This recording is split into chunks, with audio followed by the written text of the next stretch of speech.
et reflète le comportement de nos Et un électron libre vis-à-vis du président. Et un électron libre vis-à-vis du président, et c'est plus qu'un électron libre, c'est un manque total de respect par rapport au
un de nos doyens analystes politiques, c'est le cimetière des amitiés.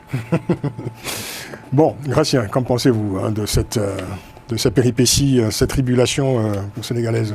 Justement, comme vous le dites, c'est étonnant que ça se passe assez rapidement. En principe, ce genre de... C'est une sorte de dualité au pouvoir. Ça arrive dans plusieurs pays, c'est déjà arrivé dans plusieurs pays où il y a le président du parti et le président de la République. Souvent, le président du parti, il attend à ce qu'il remplace le président de la République. Ça s'est passé dans quelques pays. Et en réalité, il y a une certaine patience. Celui qui veut arriver doit patienter pour arriver au pouvoir. Il ne doit pas torpiller celui qui est au pouvoir, parce qu'il torpille son camp. Moi, ce qui m'étonne dans le camp dans leur parti, dans le PASTEF, c'est qu'il n'y ait pas un comité des sages. En principe, dans d'autres pays, dans d'autres partis, il y a un comité des sages qui règle les conflits à l'africaine. On retrouve le président, le premier ministre. On dit, bon, voilà ce qui est en train de se passer. Comment est-ce qu'on règle? Et c'est ce comité des sages, finalement, qui règle la situation. Aujourd'hui, ce qui est en train de se faire, on ne sait pas déjà jusqu'où ils vont aller. Est-ce qu'ils vont provoquer de nouvelles élections présidentielles où le président il va démettre son premier ministre? Et en ce cas-là, il n'a pas le Parlement, il y a celui qui a les militants, c'est lui qui a les députés. Qu'est-ce qui va se passer? Ça dépend je ne connais pas bien la constitution sénégalaise, qu'est-ce qui peut se passer, mais en réalité, c'est une sorte d'instabilité qu'il crée. Et malheureusement pour eux, c'est que s'ils rentrent dans les élections, c'est pas sûr d'être élus. Parce que finalement, ils auront démontré qu'ils ne peuvent pas travailler ensemble et le peuple va choisir les autres. Oui, cela dit, Maître Jean-Paul Benoît, il y a quand même eu des élections et les Sénégalais ont voté pour un homme. Parce qu'une élection présidentielle, c'est le choix d'un homme ou d'une femme. Ce n'est pas le choix d'un parti politique. Voilà, cet homme a été choisi, il est président donc, de la République, Bassirou Diomaye Faye, et il semble que, indéfiniment, son Premier ministre Ousmane Sonko le considère comme un président par défaut. N'est-ce pas là, je dirais, le problème originel? Non, mais vous avez raison de dire que l'élection présidentielle d'un homme ou d'une femme est un vote démocratique qui se fait pour un homme ou une femme, mais ils sont quand même issus d'une formation politique. Moi, je regrette pour le Sénégal qui a été un État géré la plupart du temps pacifiquement, démocratiquement, où la dévolution du pouvoir s'est faite sans violence depuis de très nombreuses années. Ce ne fut pas le cas aux dernières élections. Alors j'y arrive, ça ne fut pas le cas. Et les torts sont partagés largement aux dernières élections. Beaucoup. Ça ne fut pas aux dernières élections. Moi, je ne suis pas surpris de ce qui se passe, puisqu'il y a un homme fort, c'est le Premier ministre, et qui est l'homme du parti, qui est l'homme du soutien populaire, qui a créé ce mouvement, et compte tenu des circonstances qui ont présidé à l'élection présidentielle, il n'a pas pu être le candidat à la présidence. Donc pour moi, le conflit était sous-jacent, et il se produit. On a connu, je fais une comparaison avec prudence, on a connu un attelage du même ordre entre Poutine et Medvedev, sauf que Medvedev n'a pas osé broncher. Oui, parce que c'était Poutine qui était l'organisateur de ce scénario. Et Poutine avait organisé le scénario. Oui. Donc comment est-ce que tout ça va se terminer? Moi, je n'en sais rien. On est dans une espèce de bras de fer entre les deux premières personnalités du pays, et donc je trouve que cette phase nuit au pays, à son image, et en plus c'est un pays qui a des problèmes économiques importants, donc cette guérilla entre le président et son Premier ministre est néfaste pour l'économie, pour le prestige du pays, et finalement pour les Sénégalais. Donc il faut trouver une issue. Alors on peut inventer un comité des sages, encore faut-il trouver des sages. Moi, ça, c'est toujours difficile de dire celui-là est un sage et celui-là ne l'est pas.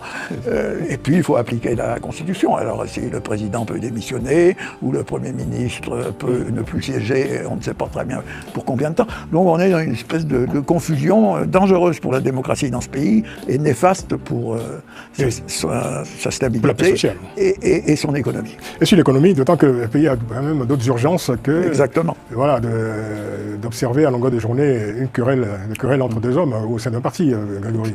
Moi, ce que j'observe, Bassirou Diomaye Faye a obtenu 54% à l'élection présidentielle. Donc il y avait vraiment eu un vote d'adhésion par rapport à Bassirou Diomaye Faye et au PASTEF. Et il est légitime, c'est sûr. Ce que je vois depuis le début, est-ce qu'ils veulent vraiment gouverner? Parce que depuis le début, entre la dissolution, entre cette dette cachée, bon il n'y a plus de débat maintenant sur la dette cachée, maintenant le Terra Meeting. Nous on connaît ça, la dette cachée.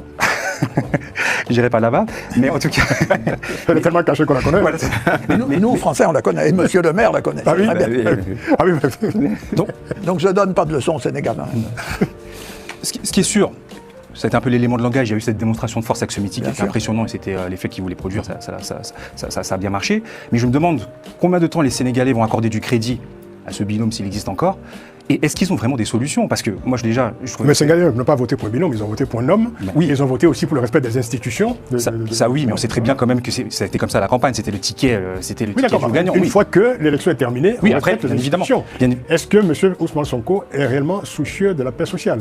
Non. Est-ce qu'il n'y a pas, je dirais, de la part de cet homme, une stratégie de la tension permanente? Parce que c'est ça qu'on assiste depuis l'élection de Diomaye Faye. Oui, bien sûr. Mais de toute façon, on l'avait déjà dit ici sur le plateau que qu'on ne pouvait pas gouverner à deux, on ne pouvait pas fonctionner en binôme, en duo, tout ce que vous voulez, c'était pas possible.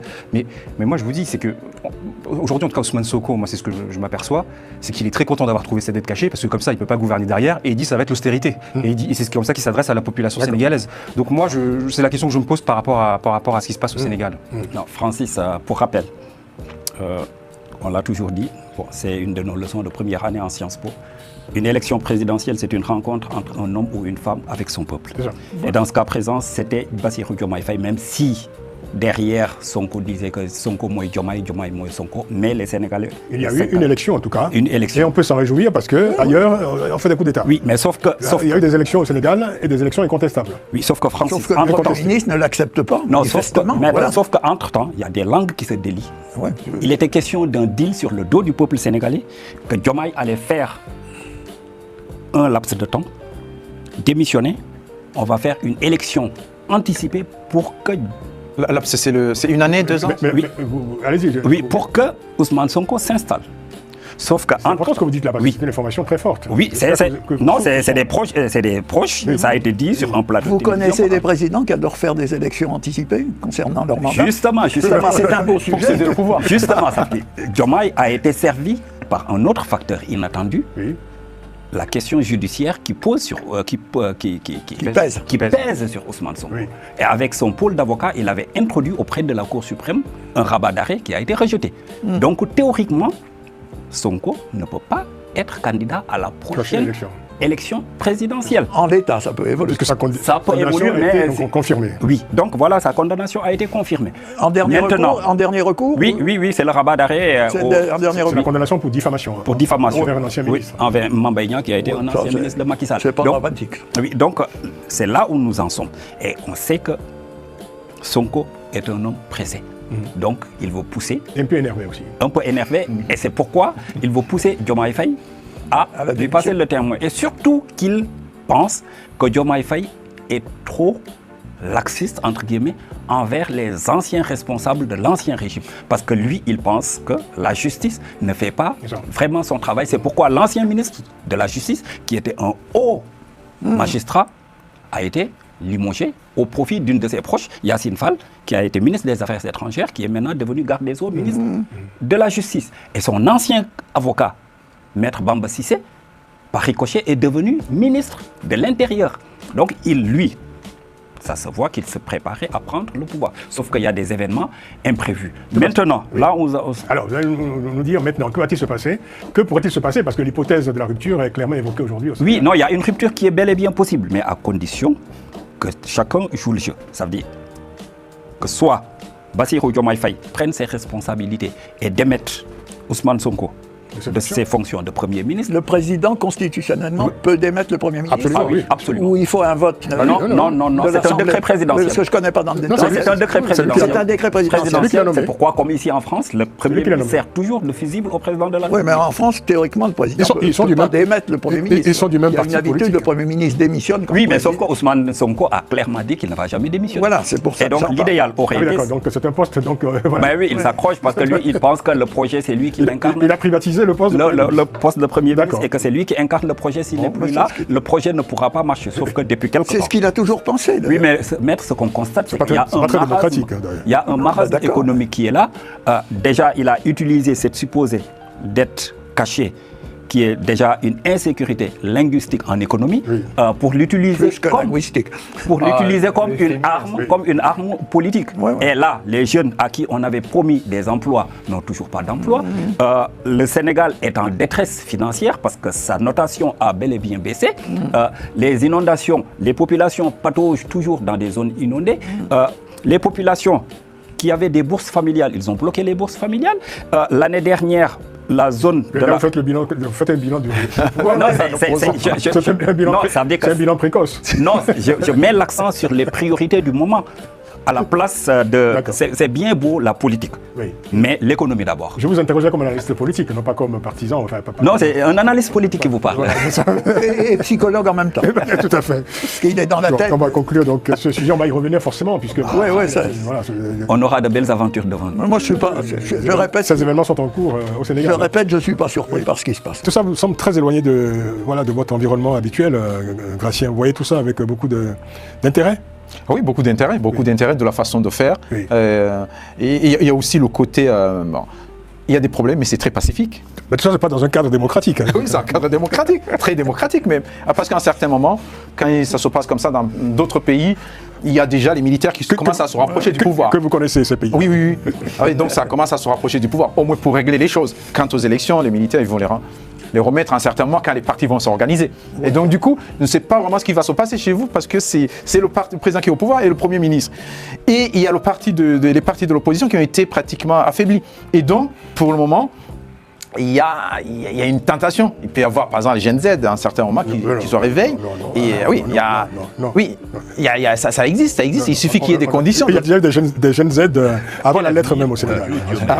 En tout cas, on a eu le mouvement Yanamar, on a eu pas mal. En tout cas, ce qui est sûr, c'est que par A ou par B, ils vont trouver un compromis à la limite, une compromission. Est-ce que Sonko est un homme des compromis? C'est ça la question. C'est une question fondamentale. Oui, mais à un moment donné, il n'aura pas le choix. Parce que ce qui est sûr, au Sénégal, on a une armée très républicaine qui veille sur les fondements. Et la chance, et on l'a vu les années passées, de 2021 à 2023, les fondements de la République du Sénégal sont suffisamment solides pour faire face à toutes ces crises. Et on l'a vu depuis 1962, entre Senghor et Mamadou Dia jusqu'à maintenant, les fondements sont solides. Et à ce niveau, il n'y a pas